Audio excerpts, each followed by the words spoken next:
What's up, YouTube? So I'm getting ready to rip a whole bunch of plywood, and of course my track is not long enough, so I have two tracks. I'm going to put them together.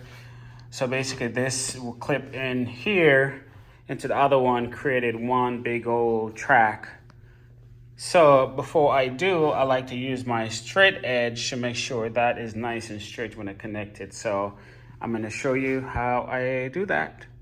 Thank you guys for following along, subscribe, and please share the video. Help me to kind of grow my channel, and also let me know in the comment section. If there's something you guys like to see, I will really appreciate it, and thank you so much for your support. All right, let's get putting together.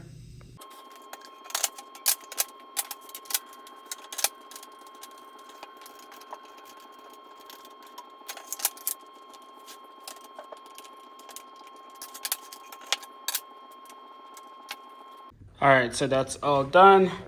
So make sure there's no gap. Make sure it's totally closed so you don't see no light or air or plywood. So now the track is longer than the plywood itself. So let's get going. Thank you guys. Please remember, subscribe, share this video, and help me support. You can follow me daily and Insta. Catch you guys later.